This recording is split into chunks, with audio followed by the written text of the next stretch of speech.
Tinanggi ni Pangulo Aquino na meron siyang secret candidate. Sa kampanya naman ng ilang kandidato sa pagka-presidente, muling napag-usapan ng edukasyon at buwis. Saksi si Salima Refran.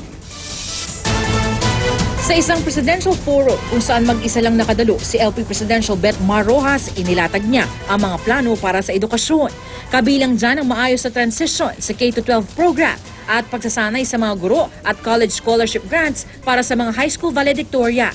Sinagot din niya ang tanong tungkol sa kung dapat bang babaan ang buwis na pinalutang ng ilang presidential candidates. Maganda pag-usapan ito sa kalmadong panahon, hindi sa panahon ng halalan. Kasi kung sa panahon ng halalan, papugihan lang ito eh. Imbes na masusing na pag-aaralan kung ano ba talaga ang magandang mga gawain para mareforma ang sistema ng pambubuwis. No? Sa Amerika naman, mismong Pangulong Noynoy Aquino ang nangampanya kay Rojas. Itinanggi ng Pangulo na secret candidate niya ang kaibigang si Senadora Grace Poe na dumalo sa karawan niya kamakailan. Oo, naniniwala ako sa na, bakit ako magsisecret-secret? Yan. Kampanya ko, nakampanya ko sa mga accident.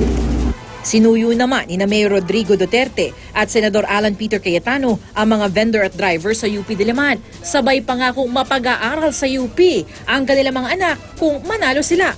Kukunin din daw nila ang best at brightest para sa gobyerno, kabilang ang mga dating sundalo. Military, yes. Mayroon akong tinatarget na tao, used to be an admiral of the Navy, and is very honest and very good.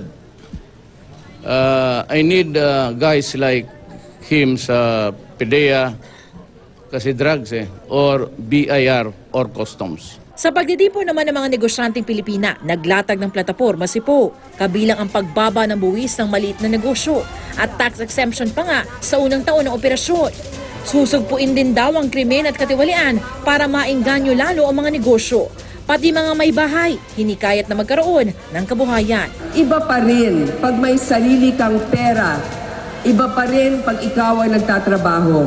Kung gusto mong bumili ng isang bagay na matuturing na luho, wala kang kailangan hingan ng paalam.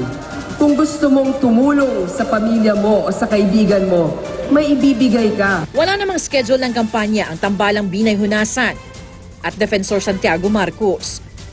Wala ring kampanya pero dumalo sa kapihan sa Senado si Vice Presidential Candidate Senator Antonio Trillanes IV na iginiit na di siya nangangamba kahit mababa ang ratings niya sa survey.